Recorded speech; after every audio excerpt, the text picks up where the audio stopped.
আসসালামু আলাইকুম। কোনো কোনো সপ্তাহে 5 থেকে 6 দিন সকাল থেকে সন্ধ্যা পর্যন্ত মানুষ নানা কাজে ব্যস্ত থাকে। ইচ্ছে থাকলেও তেমন কোনো ভর্তা খাওয়ার সুযোগ থাকে না। কিন্তু ভর্তা বাঙালির প্রাণ। ছুটির দিনে যে কোনো একটা ভর্তা না থাকলে মনটা কেমন যেন করে। তাই চলুন আজকে একটা ভর্তা রেসিপি শেয়ার করি আপনাদের সাথে। আর রেসিপি ভালো লাগলে আমার চ্যানেলটাকে সাবস্ক্রাইব করবেন প্লিজ। ফেসবুক পেজ থেকে দেখলে পেজটাকে ফলো করবেন, যাতে আপনাদের ভালোবাসায় উৎসাহিত হয়ে আমি আরো নতুন নতুন মুখরোচক আর মজাদার খাবারের ভিডিও আপনাদের জন্য তৈরি করতে পারি। চলুন গল্প কথায় আজকের রেসিপিটি দেখে নিই। ভর্তার আয়োজনে আজকে আপনাদের জন্য থাকছে বরবটি ভর্তা। এর সাথে টিপস থাকছে কিভাবে বরবটি ভর্তাকে আরো সুস্বাদু করা যায়। শুরুতে আমি আমার প্রয়োজন মতো কিছু বরবটি নিয়ে ভালো মতো ধুয়ে এরকম একটু লম্বা লম্বা করে কেটে নিয়েছি। বরবটিগুলো ফ্রাই প্যানে দিয়ে সামান্য একটু লবণ দিয়েছি। এখন এর মধ্যে হাফ কাপ পরিমাণ পানি দিয়ে ঢাকনা দিয়ে ঢেকে দেব, যাতে বরবটি হালকাভাবে সিদ্ধ হয়ে যায়। পুরোপুরি সিদ্ধ করার প্রয়োজন নেই, তাই এখানে খুব বেশি পানি দেওয়া লাগবে না। অল্প পানি দিয়ে ঢাকনা দিয়ে ঢেকে কিছুক্ষণ পর পর ঢাকনা খুলে এভাবে নাড়াচাড়া করে হালকাভাবে একটু সিদ্ধ করে নেব। যতক্ষণ পানি থাকবে এভাবে কয়েকবার করে ঢাকনা দিয়ে ঢেকে সিদ্ধ করে নেব এবং মাঝে মধ্যে ঢাকনা খুলে হালকা হাতে একটু নেড়ে চেড়ে নিতে হবে। এভাবে করে এক সময় যখন পানি টেনে যাবে, সামান্য রান্নার তেল দিয়ে বরবটিগুলোকে হালকাভাবে ভেজে নিতে হবে। তবে বরবটির মধ্যে এখনো কিন্তু পানি আছে। পানি থাকা অবস্থায় তেল দেয়া যাবে না। এই বরবটি ভর্তা আমি যখন প্রথম খেয়েছিলাম তখন কিন্তু বুঝতেই পারিনি এটা আসলে কিসের ভর্তা। পরে অবশ্য খোঁজ খবর নিয়ে জেনেছিলাম যে ওটা বরবটি ভর্তাই ছিল। সেই থেকে বরবটি ভর্তা আমার বেশ প্রিয়।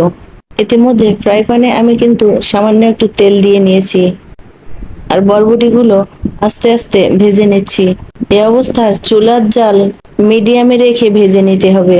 কোনো রকম তাড়াহুড়া করে হাই হিটে ভাজা যাবে না। বরবটি ভাজতে কিন্তু একটু দেরি হয়, সে কথা মাথায় রেখেই কাজটা করতে হবে। রান্না কিন্তু একটা শিল্প। ধৈর্য আর ভালোবাসা নিয়ে কাজ করলে যে কোনো কাজই অনেক সুন্দর হয়। আর রান্নার ক্ষেত্রে তো অবশ্যই খাবারটা অনেক অনেক মজার হয়। বেশ কিছুক্ষণ নাড়তে নাড়তেই বরবটির কালারটা দেখুন সুন্দর চেঞ্জ হয়ে গেছে। দেখেই বোঝা যাচ্ছে বরবটি বেশ সিদ্ধ হয়ে গেছে এবং এর মধ্যে কোনো পানি নেই। এখন আমরা বরবটি অন্য একটি পাত্রে তুলে নিচ্ছি। বরবটি তুলে নেওয়া হয়ে গেলে ওই পাত্রে সামান্য সরিষার তেল দিয়েছি। এর মধ্যে দিয়েছি খোসা ছাড়ানো বেশ কিছু রসুনের কোয়া। সরিষার তেলে কিছুক্ষণ নাড়াচাড়ার পর যখন রসুনের গায়ে হালকা একটু লালচে ভাব আসবে তখন তুলে নিচ্ছি। ভাজা রসুনগুলো তুলে নেয়ার পর এর মধ্যে যে তেল থাকবে এই তেলে ভেজে নিচ্ছি চিংড়ি মাছ। আমি এখানে 2টা বড় সাইজের চিংড়ি মাছকে ছোট ছোট করে কেটে নিয়েছি। আপনাদের কাছে যে কোনো রকম চিংড়ি মাছ থাকলে খোসা ছাড়িয়ে ভেজে নিতে পারেন।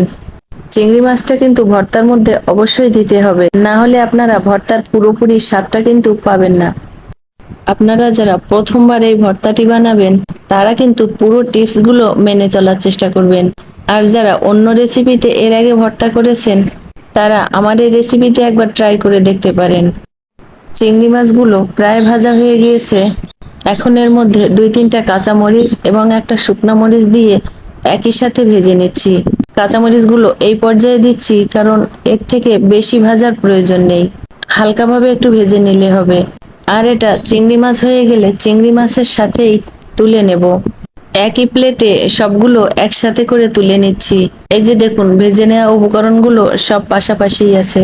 এখন সবগুলোকে একসাথে করে ব্লেন্ড করে নিয়েছি।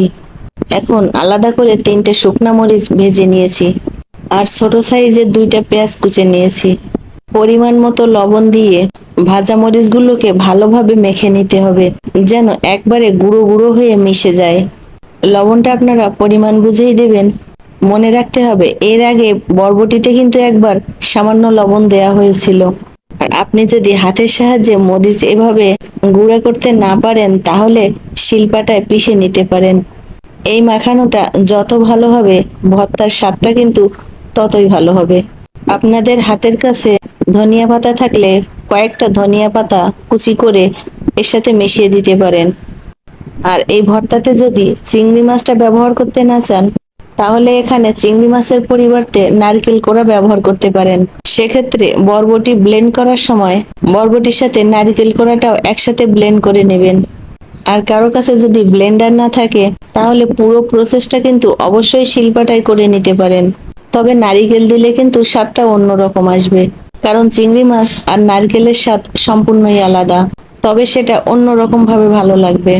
বাসায় অনেকেই থাকেন যারা ভর্তায় মরিচ বেশি হলে খেতে পারেন না, তাহলে তাদের জন্য কি করবেন, আমার মতো এইভাবে মরিচটা ভর্তা করার পর কিছুটা তুলে রেখে দিবেন, যাতে করে তারাও ভর্তাটা খুব ভালোভাবে খেতে পারে। আর আপনারও কোনো অসুবিধা হলো না, কারণ মরিচ ভর্তা তো রাখাই আছে, ওটা আপনি পরে আবার অ্যাড করে নিয়ে খেতে পারবেন। আর যে কোনো ভর্তা খাওয়ার সময় ভর্তা আর ভাতের সাথে সামান্য মরিচ ভর্তা, এটা কিন্তু মন্দ নয়। আমাদের ভর্তা বানানো কিন্তু কমপ্লিট হয়ে গেছে।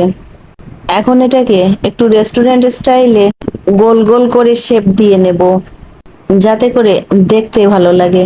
আর যা দেখতে ভালো লাগে তা খেতে কিন্তু ভালো লাগার সম্ভাবনাই অনেক বেশি। এই যে তৈরি হয়ে গেল আমাদের রেস্টুরেন্ট স্টাইলের বরবটি ভর্তা। আপনারা বাসায় এটা ট্রাই করলে কেমন হয়েছে কমেন্ট করে জানাবেন কিন্তু। আর ভালো লাগলে আপনার ফ্রেন্ডস আর ফ্যামিলির সাথে রেসিপিটি শেয়ার করবেন। আচ্ছা, আপনি কি আমার ইউটিউব চ্যানেল থেকে ভিডিওটি দেখছেন? সাবস্ক্রাইব করতে ভুলবেন না কিন্তু। আর আমাকে সাপোর্ট করতে পেজটা ফলো করবেন। সবার জন্য শুভকামনা। সবাই অনেক বেশি ভালো থাকবেন। সবাই সবার জন্য দোয়া করবেন। ভালো থাকবেন সবাই। আল্লাহ হাফেজ। আসসালামু আলাইকুম।